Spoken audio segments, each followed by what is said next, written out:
Session में क्या हुआ है ग्लोबल मार्केट्स में, पूरी डिटेल जानेंगे। मेरे सहयोगी दीपांशु स्टूडियो में मेरे साथ जुड़ चुके हैं। Deepanshu, good morning. अब तो ये जो वॉल्टिलिटी होती है, this has become the daily thing, new normal बन गया है।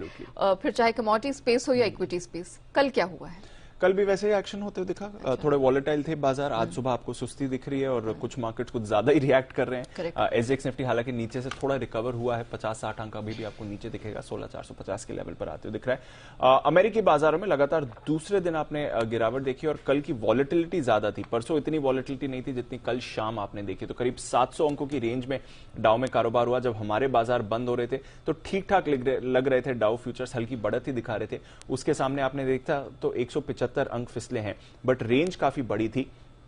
शुरुआत अच्छी हुई, उसके बाद बाजार फिसले, उसके बाद थोड़ी रिकवरी है, उसके बाद फिर बाजार फिसले। तो एंड ऑफ डे जो परसेंटेज वाइज गिरावट है वो सिर्फ आधे % की है, पर जो दिन का उतार चढ़ाव है वो काफी हमने देखा है जहां तक डाउ का सवाल है। नैस्डैक पे भी हमने देखा करीब 0.5% की गिरावट आपने आती हुई दिखी। तो एक बार फिर से आईटी स्टॉक्स पर थोड़ा ज्यादा दबाव था और 12,000 के स्तर के नीचे कल नैस्डैक आपको बंद होते हुए दिखा है। इसके साथ ही S&P 500, रसल 2000 भी करीब आधे % की गिरावट आपको दिखा रहे थे। एक्शन कहां पर आया है अमेरिकी बाजारों में? एक तो कुछ नतीजे अभी भी आ रहे हैं, तो उसकी तरफ से थोड़ी वॉलेटिलिटी थी। हालांकि ये इतने बड़े स्टॉक्स नहीं है जो इंडेक्स लेवल पर आपको मूव कर सकें, बट ऑफ कोर्स उसका सेंटिमेंट पर इंपैक्ट जरूर आता है। दूसरी बात, लगातार 2 दिनों से हम देख रहे हैं कि जो अमेरिकी बॉन्ड यील्ड है वो अब फिर से सख्त होती हुई दिख रही है। फेड की बैठक आने वाली है अगले हफ्ते, उससे पहले आप देख रहे हैं कि अमेरिकी बॉन्ड यील्ड में वापस मूवमेंट है। तो 2.75% पर थी 2 दिन पहले, अब ये 2.9% के ऊपर है। तो एक बार फिर से इन्फ्लेशन की चिंता है और जो हमने कहा कि इस महीने से बॉन्ड बिकवाली फेड शुरू कर रहा है, थोड़ा उसका भी इंपैक्ट आते हुए दिख रहा है। तो वहां पर रखनी है नजर। ये इंटरेस्टिंग चीज है कि कल बॉन्ड यील्ड बढ़ने के बावजूद आपने देखा कि जो अमेरिका के बैंक शेयर्स हैं वो फिसले हैं। जेपी मॉर्गन सबसे ज्यादा फिसला था, बट बाकी बैंक शेयर्स में भी कल आपने गिरावट देखी है। और इसका एक इंपैक्ट ये भी है कि जो जेपी मॉर्गन के सीईओ हैं जेमी डायमंड, उन्होंने कल एक इकोनॉमी पर वार्निंग जारी करी है। वो कह रहे हैं कि जिस तरह से इन्फ्लेशन बढ़ रहा है, इन्फ्लेशन बढ़ाने के लिए रेट्स बढ़ाए जाने वाले हैं आने वाले समय में, और साथ ही यूक्रेन के वॉर की वजह से जो सप्लाई चिंता है, इन सभी फैक्टर्स को अगर आप कंबाइन करें तो आने वाला समय इकोनॉमी के लिए उतना अच्छा नहीं होगा। तो ये इकोनॉमी पर उन्होंने जो वार्निंग दी है, एक परफेक्ट हरिकेन उन्होंने इस्तेमाल करा है शब्द, वो एक सेंटिमेंट डैम्पनर एक तरह से आप कह सकते हैं अमेरिकी बाजारों के लिए। तो थोड़ा इंपैक्ट उसका भी आते हुए दिखा। मेटा का शेयर फेसबुक, ये कल 2.5% फिसला है क्योंकि इनकी जो सीईओ है शेरिल सैंडबर्ग, उन्होंने इस्तीफा दे दिया है।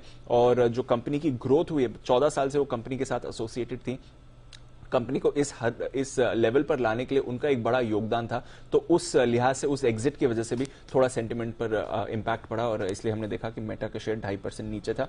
बाकी भी थोड़ा उतार चढ़ा बाजार में आपने आते हुए देखा। तो ओवरऑल एक सुस्त सेशन था, वॉलेटिलिटी बढ़ी हुई थी और कुछ फैक्टर्स थे जिसकी वजह से अमेरिकी बाजार में लगातार दूसरे दिन हमने दबाव देखा। यूरोप की बात करें तो यहां पर भी आधे से 1% की गिरावट आपने देखी। आज और कल यूके के बाजार ऑफकोर्स बंद रहने वाले हैं, वहां से कुछ एक्शन नहीं आएगा।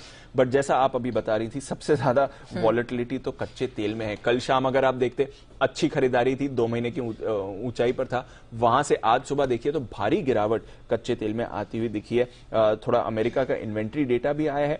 इसके साथ ही हमने देखा डॉलर इंडेक्स मजबूत हो रहा है। बट मोर इंपॉर्टेंटली आज ओपेक की बैठक है और जैसा हम कल डिस्कस कर रहे थे कि क्या रशिया को ओपेक से बाहर या ओपेक कोऑपरेशन के बाहर रशिया जा सकता है, उसका एक इंपैक्ट जरूर है जो बाजार नजर रख रहा है। पर एक खबर अभी थोड़ी देर पहले आई है फाइनेंशियल टाइम्स की, जो कह रही है कि अगर रशिया का सप्लाई डिसरप्शन होता है तो उसको मैच करने के लिए सऊदी अरेबिया अपना आउटपुट बढ़ा सकता है।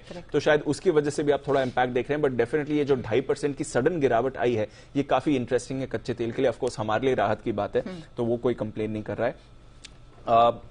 सोना थोड़ी खरीदारी दिखा रहा था, 1850 के आसपास है, वॉलेटिलिटी वहां पर भी आपको दिख रही है, अब वापस फिसलते हुए दिख रहा है सोना।